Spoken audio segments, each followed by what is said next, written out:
Bonjour à tous. C'est un très grand plaisir pour moi d'accueillir aujourd'hui Takesada Matsutani et Valérie Dougnaud. Et nous allons donc assister à leur dialogue lors de cette conférence. C'est un plaisir pour l'INHA puisque Takesada Matsutani a eu la grande générosité de confier à l'INHA une centaine de ses estampes. C'est une occasion de le remercier de nouveau pour ce don très généreux réalisé en 2020. Ces estampes permettent de retracer l'ensemble de sa carrière et de son parcours d'artiste à travers l'œuvre gravée, mais son œuvre est bien plus diversifiée, y compris depuis son installation en France en 1966. C'est ce parcours, donc, qui ne se limite pas au domaine de l'estampe, que Takesada Matsutani va évoquer devant vous, en dialogue avec Valérie Dougnaud. Un petit mot de présentation concernant Valérie Dougnaud. Elle est docteure en histoire de l'art. Sa thèse portait sur les artistes japonais en France depuis 1945. Elle a été commissaire de nombreuses expositions, a publié de nombreux ouvrages et articles sur l'art contemporain japonais principalement. Et elle travaille depuis 2014 sur les archives de Takesada Matsutani. Je lui laisse le plaisir de présenter l'artiste et son œuvre. Merci beaucoup Caroline. D'abord, bonjour et merci à tous d'être présents aujourd'hui sur place ou via Internet. Alors, je vais commencer par un bref rappel du parcours de Matsutani, afin que vous voyez un peu ses œuvres, et ensuite, on pourra lui laisser la parole et poser des questions. Donc, Matsutani est né en 1937 à Osaka, au Japon. Souffrant de la tuberculose de 1951 à 1959, il est souvent hospitalisé ou confiné chez lui, et il trouve dans le dessin un refuge salutaire. Il intègre en 1954 la classe de peinture traditionnelle de l'école municipale des arts et métiers d'Osaka, mais il ne peut pas suivre régulièrement les cours en raison de sa maladie, et il se forme donc majoritairement en autodidacte. De 1960 jusqu'à la dissolution du groupe en 1972, Matsutani participe à toutes les expositions de Gutai. Cette association avait été fondée en 1954 par Yoshihara Jiro et prônait une relation directe de l'artiste à la matière, un primat de l'action. Le groupe a vraiment fait figure de précurseur avec des installations, des performances spectaculaires comme celles que vous voyez ici, et souvent menées aussi dans des endroits totalement inhabituels ou en plein air. En 1963, Matsutani est officiellement nommé membre de l'association Gutai et il présente sa première exposition personnelle à la Pinakothèque Gutai. Vous voyez ici une photo de cette exposition avec une des œuvres présentées lors de cette exposition. Alors, la colle à bois vinylique devient l'outil de prédilection de Matsutani. Yoshihara encourageait toujours les membres de Gutai à faire quelque chose de nouveau, à créer quelque chose de totalement inédit. Et donc Matsutani, avec la colle, qui est un matériau à la fois moderne et bon marché, trouve une manière de répondre à cette injonction. Donc il va mettre au point une technique très particulière. Il fait gonfler la colle sur la toile. Vous voyez, il l'étale, puis il la fait gonfler à l'aide d'une paille. Et il fait naître ainsi des volumes sensuels sur la surface de la toile.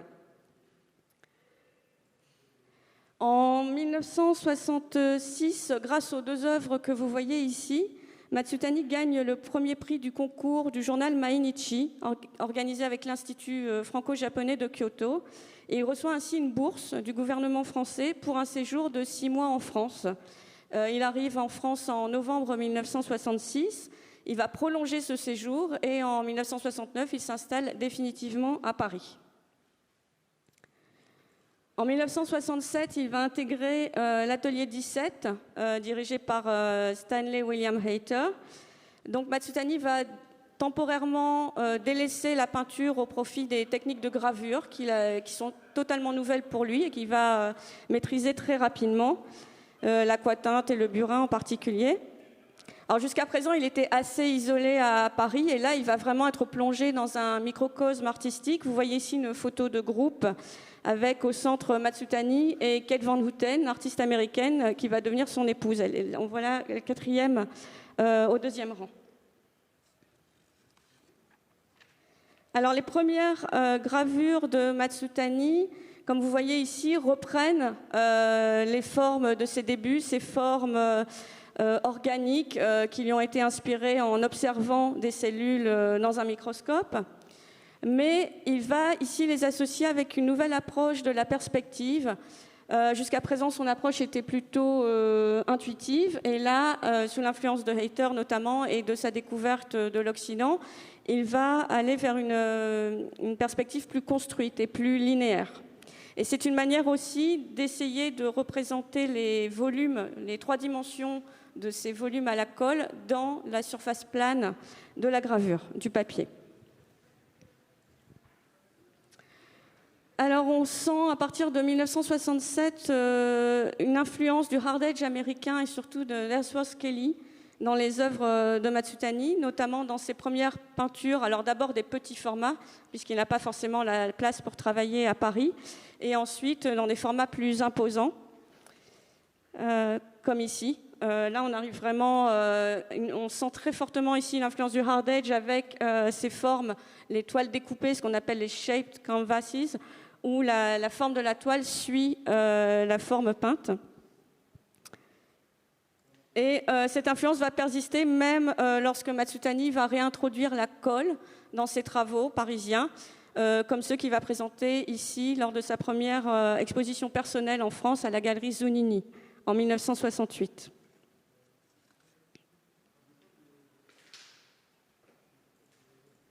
Alors, les formes vont se faire de plus en plus précises et les couleurs de plus en plus éclatantes, presque fluorescentes même, avec le passage de Matsutani à la sérigraphie, une technique qu'il découvre dans l'atelier créé par Kate Van Houten et leur amie Lorna Taylor. Donc il va encore une fois se passionner pour cette nouvelle technique, mais ils vont devoir interrompre au bout de quelques temps les expérimentations à sérigraphie, puisque les matériaux utilisés sont très dangereux, très toxiques, et sur ordre du médecin, il va falloir abandonner ces expérimentations.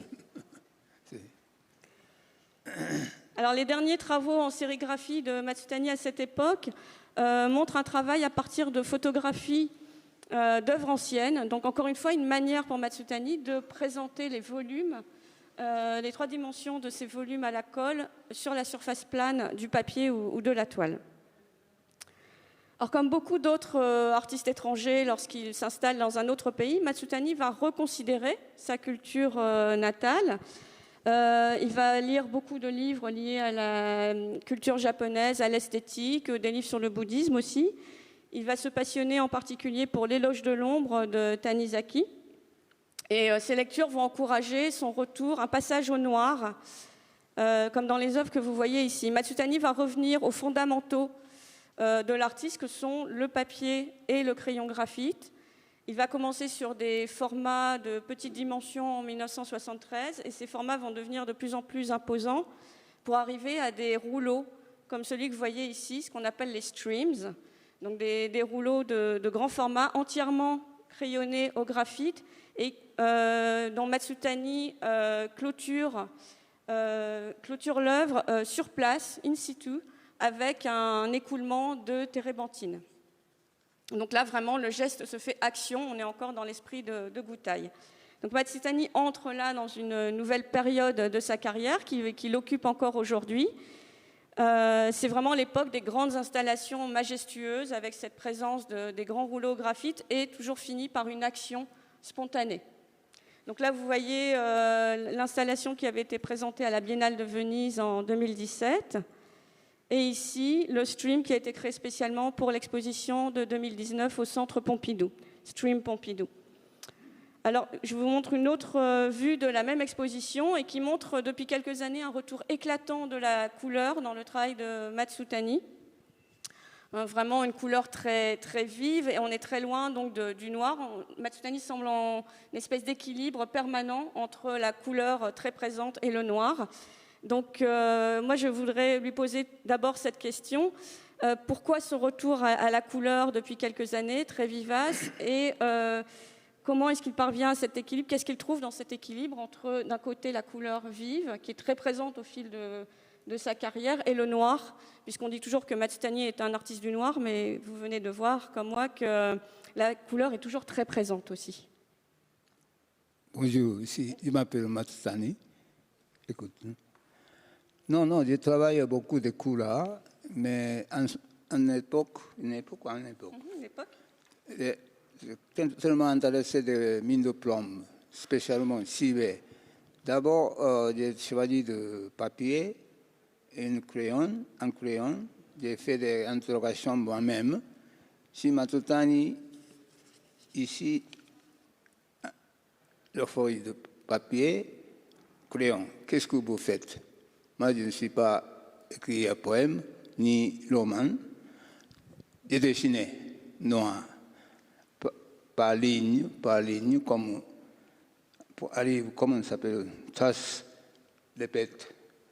Un jour, un ami passait, Machan, c'était mon nom. C'est très intéressant de noir. Si tu fais ça, il faut faire 10 mètres. Je suis honnête, son opinion intéressée, j'ai fait 10 mètres. Cette époque, à peu près années 60, à la fin de 70, il n'y a pas beaucoup de capital, money. Mais j'ai beaucoup de temps. Ce n'est pas la peine de faire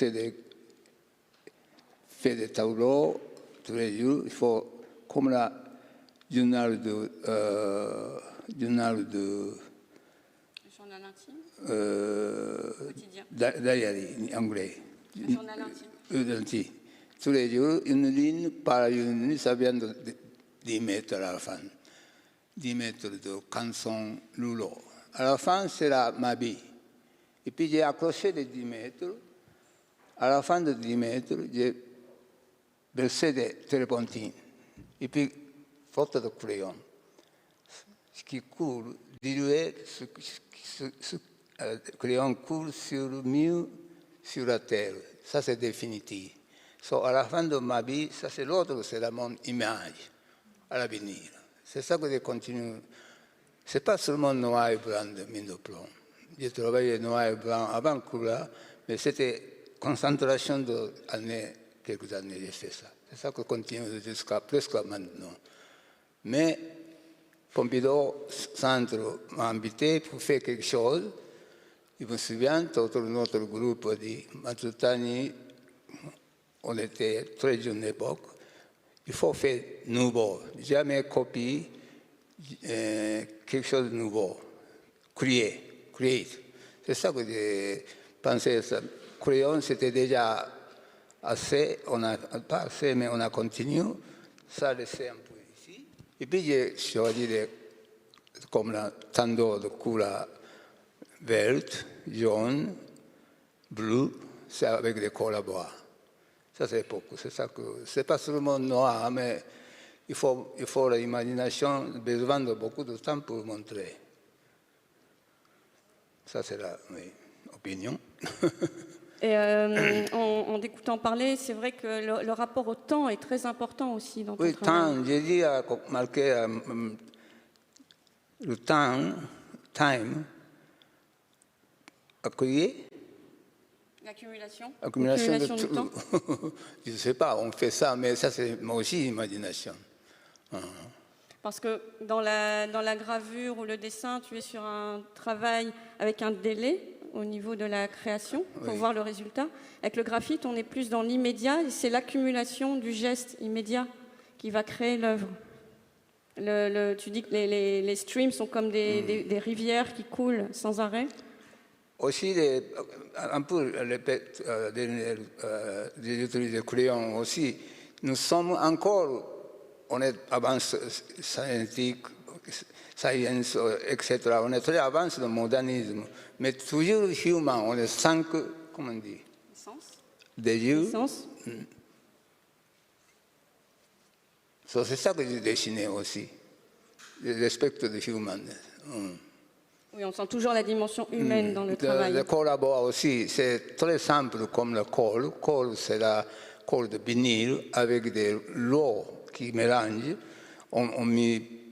On collait des papiers, on collait bois. Au lieu de ça, moi, j'ai pensé quelque chose de 3 dimensions de... Ce n'est pas tableau, ce n'est pas sculpture, c'est objet comme 3 dimensions de image du bluffé, ça c'est l'imagination, un peu organique, sensuelle. Un jour, il accorde du berce. Et puis, cet jour, c'était très bon. Il fait des beaux, il y a des bons. Corde l'eau qui a évaporé. Et puis, corde, ça vient de comme la peau. Antérieure mouillée, antérieure mou. Cette époque, une paille avec la bouche. Ça, c'est aussi tout est human action. Ça, respectable, il faut. Moi, je ne contrôle pas des mécanismes ordinateurs. Ça aussi, on a besoin. Mais quelquefois, humain, on travaille quelque chose, mais machine qui a, how do you say, order us to work. La machine nous donne des ordres. Ça, c'est attention.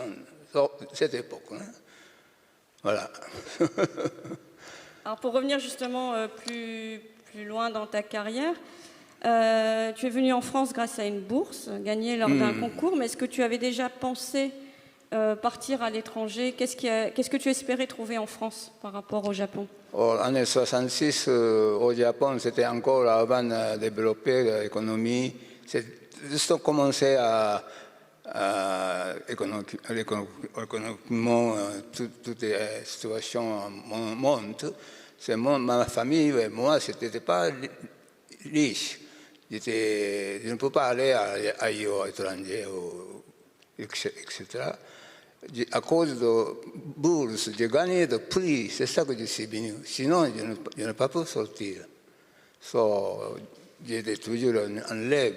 Oui, c'était un rêve de venir à l'étranger. Bien sûr, tout le monde japonais aime la France. Français aussi aiment le Japon aussi, bien sûr. Alors, un jour, je veux bien, mais ça, c'est un rêve. En 1966, c'était difficile. Même une ligne de Air France, Anchorage, deuxième année, ça c'est beau, existe. Ça, c'était tellement est, vous êtes tellement ouest. Distance énorme, non, c'est mon jeunesse. C'est un rêve. Et justement, alors pour toi, quelle a été la différence la plus frappante entre les deux cultures? Qu'est-ce qui t'a le plus frappé à ton arrivée et ensuite? Ça, c'est la langue. L'écriture, c'est complètement différent. Ça, c'est civilisation. Mais moi, je parle, c'est pas bon français, mais ça m'est égal. Moi, je suis artiste, montre le travail. Mais quelqu'un de philosophiste, poète, c'est pas facile. Mais ça, c'est la langue. C'est la vie. Et comment est-ce que ton travail se nourrit des deux cultures? Qu'est-ce que tu puises dans chaque culture? Ça, c'est intéressant. C'est pas la culture, surtout qu'au Paris. Au Japon, toujours, on est presque, comment dire, il n'y a pas beaucoup d'étrangers. Oui, le Japon est très isolé. C'est comme la famille. Mais ici, à Paris, on a la France même. Beaucoup de différences des gens qui viennent installer ici. Même dans chacun a l'originalité, plus on voit souvent de couleurs de chaque pays. Ça, je suis allé à musée et galerie. Au fond, quand on est né, on a éduqué, on a grandi, cette région, on a comme la tissu blanc, on absorbe de culture. Moi, j'avais 29, je suis venu. Déjà, mon éducation m'a habitué déjà au japonais. Mais ça, c'est bien très objectif ici. Moi, c'est qui? Japon, c'est quoi? Oriental, c'est quoi? Occidental, c'est quoi? J'ai toujours comparé jusqu'à maintenant. Chercher des idées ou pensées. Et donc, tu as trouvé un équilibre entre les deux cultures? Ça, à cause de voyager, quitter les jeunes gens, ils sont voyagés antérieurs, plus loin, ça c'est très, très important. Même seulement de visiter des bois, paysages, monumentaux, etc., plus qui peut penser objectivement comme la miroir. Ça, c'est voyager, c'est très important aussi. Ça, c'est l'autre idée. Hein, mais... Oui, d'ailleurs, en arrivant en Europe, tu as fait un grand voyage. Moi, c'est ça que je suis venu en 1966. Aucune idée de l'Europe. Cinéma, littérature, the book, cahier, book, anyway. But il faut boire avec moi mes yeux. So, j'ai décidé d'aller, pas Europe, mais jusqu'à Luxor, et puis j'ai retourné à Grèce. L'Égypte, la Grèce. Grèce, et puis Italie, et puis France. En 1966, au mois d'août, j'ai gagné le prix. Tout de suite, franco-japonais, Institut de Kyoto dit, mais cette année, il faut aller, en novembre, on a des billets. Ikinasai, let's go. So, je suis venu. J'étais payé. So, j'ai décidé d'aller parce que j'ai des bourses, j'ai un peu de capital. J'ai utilisé. D'abord, j'ai décidé d'aller à l'Alliance française. Mais deuxièmement, j'ai décidé d'aller voyager pour regarder des pays avec mes yeux. Et puis, je suis rentré, ça c'est novembre de 66, je suis rentré à 67 au début, à Paris. J'étais un peu calme, j'ai un peu compris l'Europe. So, cette époque, elle a déjà montré chez Heita, Atelier 17, je voulais aller faire de gravure. Qu'est-ce qui t'a intéressé dans la découverte de la gravure? Pourquoi ce choix d'aller à l'Atelier 17? Yeah. Gravure, c'est pourquoi? Parce que mon travail est de 3 dimensions et assez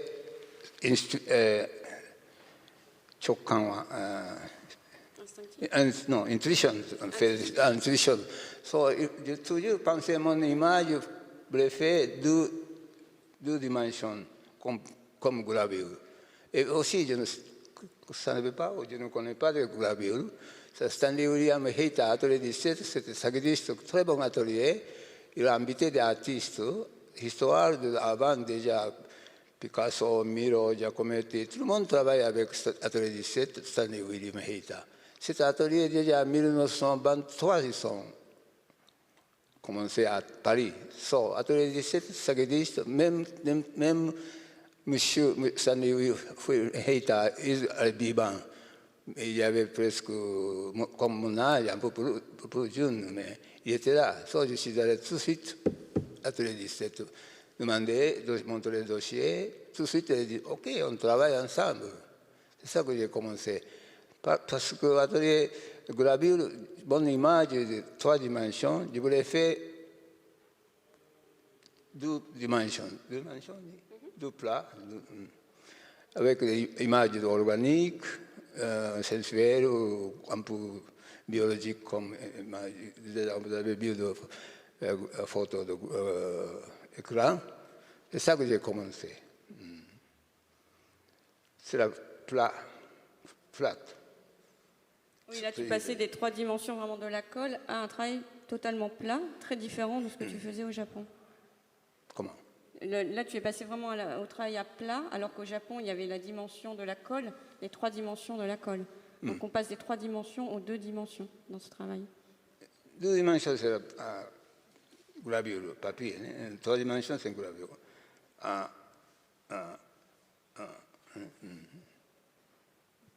Et donc, on l'a vu avec toutes les œuvres qu'on a vues jusqu'à présent. Tu as une capacité étonnante à te renouveler à chaque fois. Il y a une constante dans le travail et en même temps un renouvellement permanent.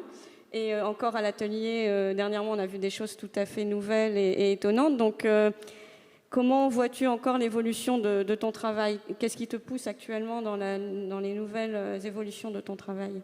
Oh, si on est là, j'ai de confiance, believe, image. J'ai écrit un mot, je peux lire.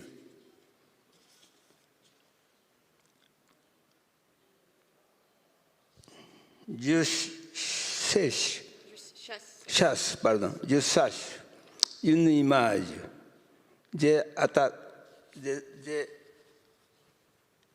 J'attrape.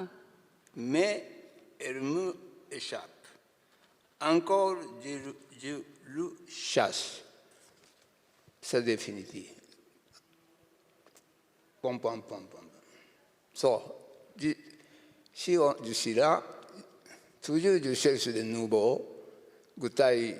Quand j'étais jeune, mon maître, fondateur Yoshihara, a dit, il faut faire nouveau, jamais copie. Mais jamais oublié ce mot. Ça, c'est très simple, mais ce n'est pas simple. Ce n'est pas simple. Oui, donc tu restes toujours fidèle à l'esprit Gutai de cette quête permanente de renouveau dans le travail. Gutai, c'est un intéressant groupe. Après guerre, au Japon, 80% détruits. Maisons, usines, tout. Il n'y a que la nature, de montagne ou la mer, et notre cerveau jamais détruit. Américains, ils ont détruit tout. Mais on a fait des bêtises, bien sûr. Mais notre cerveau, ça, qu'est-ce que je voulais dire? Tu repars de zéro. Ça, toujours zéro. Commence. Et si tu devais définir l'ensemble de ton parcours en quelques mots, alors c'est toujours difficile, mais quels seraient ces mots pour toi? Parcours, je viens d'expliquer. C'est vraiment ce que tu viens de dire, toujours cette quête de nouveau. Moi, là, ce n'est pas seulement peinture, cinéma, théâtre, tout, chaque fois, ils sont criés. Sinon, le manierisme, c'est traditionnel aussi, même ils sont tous changés. Ça, c'est la vie. Aujourd'hui, on parle, ça c'est une fois. Demain, c'est un second, on ne peut pas deviner. Derrière, oui, mais ça, c'est nostalgie. Jamais de nostalgie, toujours vers l'avant. Maintenant, c'est très important. Je suis là, vous êtes là, on rencontre. Ici, c'est la vie. Merci. Je vous en prie. Je ne sais pas s'il y a des questions. Questions? Alors. Tu veux encore ajouter quelque chose? Sonner.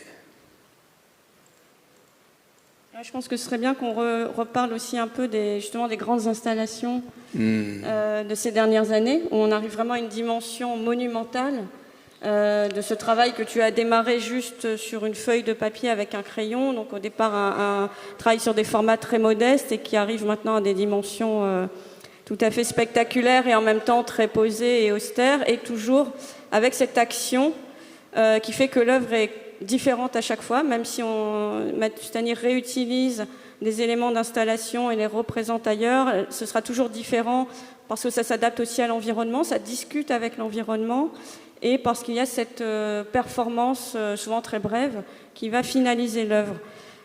Donc, est-ce qu'on peut parler un peu de ces installations, de ces expériences pour toi, notamment à Venise? Installation, c'est tableau aussi, il n'y a que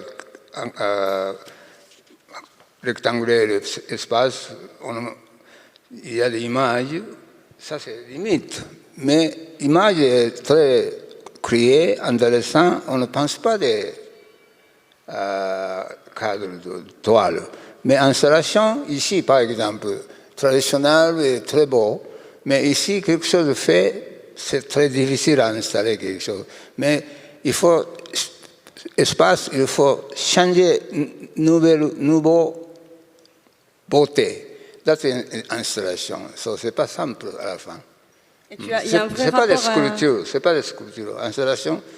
Aussi, on n'a jamais choisi d'endroit. Mauvais, sale, ça m'est égal. Ça, il faut changer. Ça, c'est l'image. Ça, c'est mon opinion d'installation. Chacun est toujours facile. Si on fait, ça c'est installation, action. Quelquefois ça marche, mais plus au fond, c'est très important. Et il y a un vrai rapport à l'espace, à l'environnement dans tes installations. Donc comment tu travailles par rapport à l'environnement, au lieu où aura lieu chaque installation? Installation, je crois que l'intuition, première fois que je regarde, il faut avoir des images. Il faut une image qui est assez honnête, quelque chose de profond. Il faut décider avant de regarder, bien sûr, calculer quel matériau, etc. Ça, c'est côté artiste, l'idée, talent, peut-être talent. Mais ça, après, fait, on comprend ça. Il faut faire d'abord. Donc c'est toujours vraiment dans l'exécution. Il faut faire. Vous pensez, mais il faut faire. Ça, c'est notre artiste. Et on parlait du rapport au temps dans ton travail qui est vraiment très important, très présent. Et c'est notamment le cas avec ces installations où on a ce travail d'atelier très long du crayonnage qui prend souvent plusieurs mois. Et cette action, au moment souvent du vernissage ou juste avant, qui prend quelques secondes en général et qui va finaliser l'œuvre. Donc là aussi, ça revient à l'importance du geste et de l'action chez Goutai. Mais si tu peux reparler un peu de ton rapport au temps, justement, de cette... on est toujours dans la balance entre l'immédiateté et un temps plus long, et l'écoulement permanent. Ça, c'est aussi très bouddhique, l'écoulement permanent des choses, la rivière qui n'est jamais la même, qui change à chaque instant. Je crois que nous, on dit toujours, moi j'aime, ça s'appelle yohaku. Ici, une feuille de papier. Si c'est vraiment blanche. Si tu mets un point ici.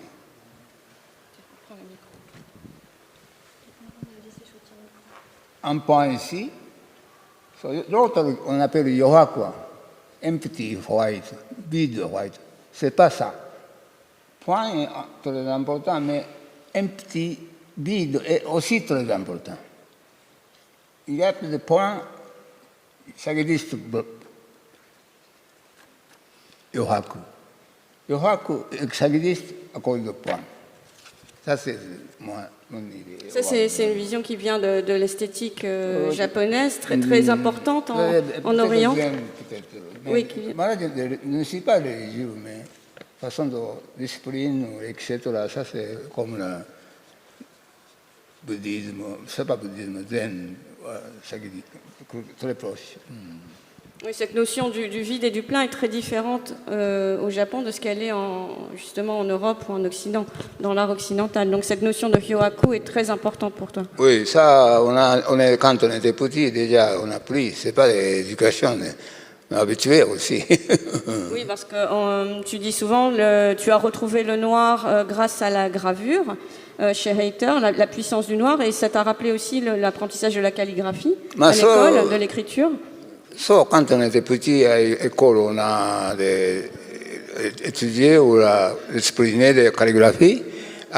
Par exemple, quand j'étais petit, ma famille, au 12e nouvel an, on s'assoit de table, on fait des calligraphies, écrire petits poèmes, on écrit des noms, etc.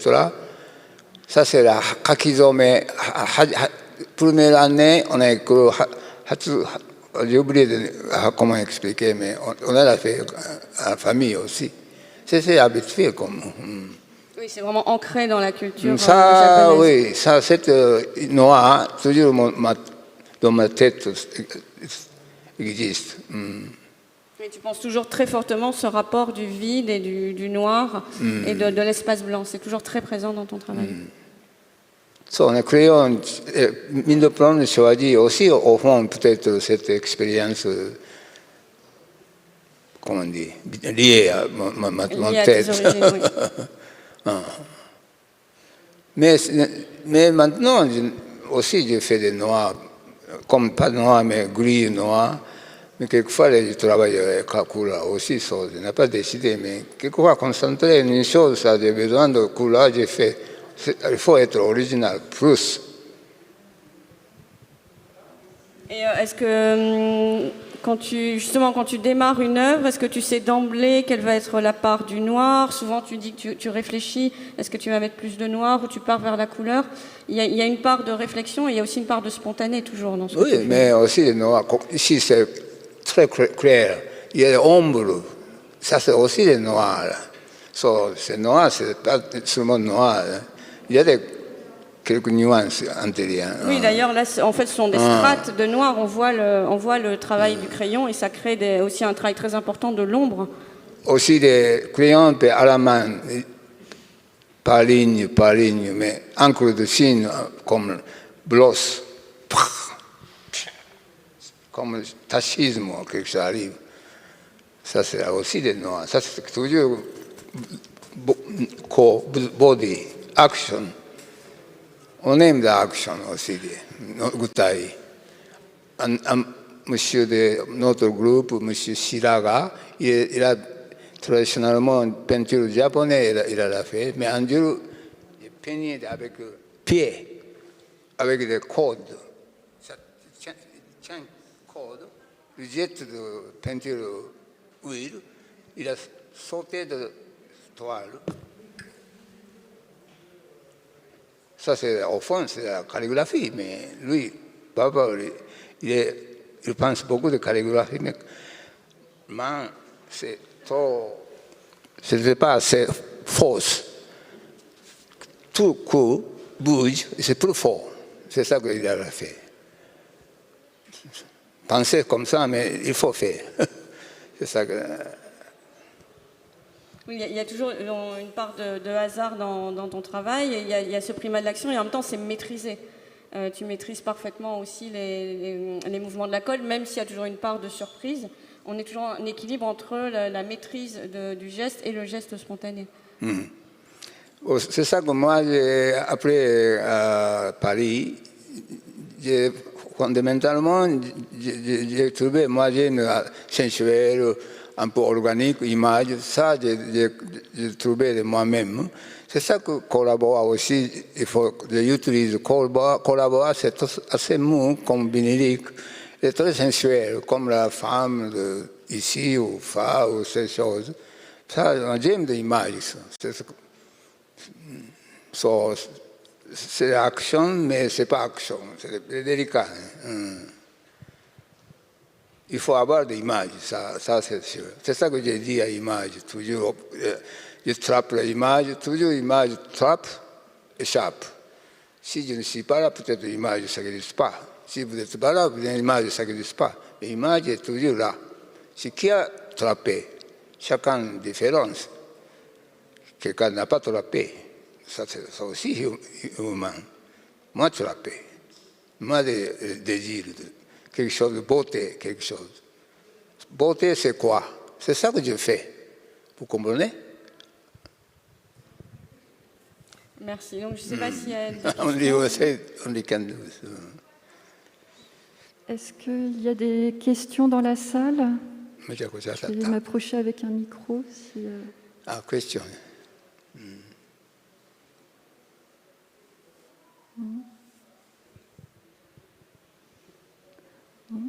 Bon, pour amorcer la discussion, moi j'en avais une qui est aussi en rapport avec le temps. Quel est votre rapport avec la transmission en fait et les jeunes artistes? Jeunes artistes, pour les jeunes artistes. Oui, quel rapport de transmission vous pouvez établir parfois avec de jeunes artistes? Pour dire quelque chose. How do you transmit to younger artists? To say something. Il faut toujours questionner, curiosité. Et aussi, il faut faire. Façon de penser aussi très important. Mais si vous êtes artiste ou praticien, il faut parallèle. Mouvement et pensée. Mouvement et pensée. Je pense qu'on peut dire aussi d'ailleurs que Matsutani et Keivan Houten ont créé un fonds de dotation qui remet chaque année un prix à un artiste. Ce week-end aujourd'hui s'ouvre l'exposition des lauréats des premières éditions, rue Charlot dans le Marais. Donc vous êtes les bienvenus à voir l'exposition. Et c'est une manière aussi pour Matsutani de soutenir la jeune création et de mettre en avant de jeunes artistes. Oui, j'ai apporté l'invitation. Si vous êtes intéressé, ça c'est notre petite fondation, fonds de dotation, on appelle. Parce que moi j'étais presque 54 ans en France. Ça c'est le gouvernement français m'a offert une bourse, séjour de 6 mois. C'est court. Mais moi j'aime ici, j'ai pensé moi-même, qu'est-ce que c'est moi, etc. Je viens de parler. À cause de ça, cette fondation, un peu d'un artiste offert. Moi j'ai gagné un peu, c'est pas gros capital, mais ça m'est égal. Moi je n'ai pas besoin avec monnaie. mourir d'argent derrière aux banques. Non. Donc cette bourse, c'est vrai, a complètement changé ton parcours et ta vie. Donc c'est vrai que si tu aussi, peux rendre aux j'étais presque 8 ans de malade. C'est vrai que à cette époque, c'était terrible. Santé au clé, très important. Ça, vous êtes intéressé? Bonjour, merci beaucoup pour la présentation. Vous avez évoqué que dans votre travail, il est toujours évolutif, il y a toujours de l'évolution dans votre travail et qu'il y a des nouveaux projets artistiques qui sont maintenant en cours. Pourriez-vous nous parler un tout petit peu plus sur les projets sur lesquels vous travaillez actuellement? Your work is always changing and going on, and what are your future projects? Future? Ah, merci. Oh, je ne sais pas concrètement, mais je veux plus que la vie. Je n'aime pas mourir. Maintenant, en 84, encore automatiquement, si je fais, maintenant, quand vous venez dans mon atelier, je fais très bonne forme, de couleur, etc., l'image. Non, c'est amusant de la vie. Heureusement, je suis en bonne santé, en plus, si j'étais malade. Mais c'est le destin, on ne peut pas calculer la vie. C'est ça qui est intéressant aussi. C'est trop simple, peut-être. Tu ne travailles pas actuellement sur un projet particulier, mais tu es quand même tous les jours à l'atelier encore. À cause de Corona, non, il n'y a pas beaucoup de choses. C'est ça, mais c'est ça qui est intéressant.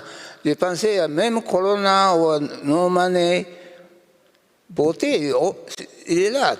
Ce n'est pas assez connu d'argent, c'est pas ça. Hein. C'est quelque chose de fait.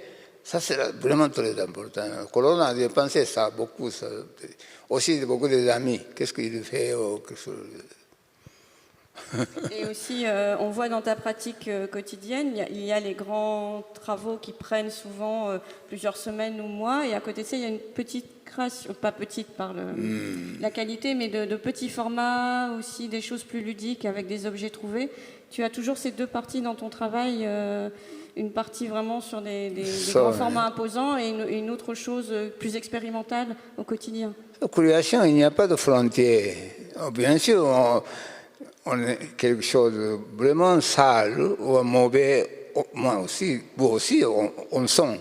Mais sinon, on fait quelque chose, c'est assez libre. Ça, c'est très important. Mais malheureusement, l'éducation, etc., ils sont, ça c'est école même, terrible pour juger. Mais là, c'est difficile de juger. Mais c'est comme ça la vie. Bonjour, j'ai une question à vous poser également. Pourriez-vous nous parler du processus de la création? Comment naît votre œuvre d'une idée, d'une pensée ou d'un geste? Simplement parce que vous êtes juste devant la toile et ça n'est comme ça. Oui. Et deuxième question, avez-vous des rituels avant de commencer votre travail? Merci. Sorry. Start your work with a gesture, an idea, and do you have some rituals before starting? Rituel, il n'y a pas de rituel, mais quelque chose. Si je suis allé tous les jours à mon atelier, ça c'est comme un rituel. Mais j'ai toujours des conférences avec des feeding, intuition. Après, j'ai pensé, quelquefois, je sens quelque chose, je fais des mouvements pour me dessiner. C'est beau aussi quelque chose pour écrire un poème, même fait des mémoires. C'est la même chose comme d'artiste aussi. Mais au fond, à la fin, il faut faire quelque chose. Ça, c'est très difficile. Mais il faut faire. Et puis, comparer si c'est mauvais, c'est ça que je peux faire des mauvais, bon. Ça, avant, faire, jamais répondre. Ça, c'est très dangereux. Do you have an idea before starting the work? Or? Starting work, before, beaucoup d'idées, oui, oui. Ça, il faut suivre de moi. Toujours j'aime de organique, un peu sensuel, soit de suivre de mon sentir. Ça, toujours, Simone. Vous avez compris? Oui, bonjour. Nous sommes en France et moi j'aimerais savoir quels sont les artistes français avec lesquels vous entretenez peut-être des relations étroites de discussion, de travail, ou quels sont ceux qui vous ont nourri ou qui vous nourrissent ou qui vous intéressent aujourd'hui? What French artists are you in contact with? Moi, j'aime d'abord, bien sûr, les grands artistes, beaucoup, mais moi, toujours, j'aimais, au Japon, j'étais à Fautrier. Et maintenant, j'aime beaucoup de Degotex.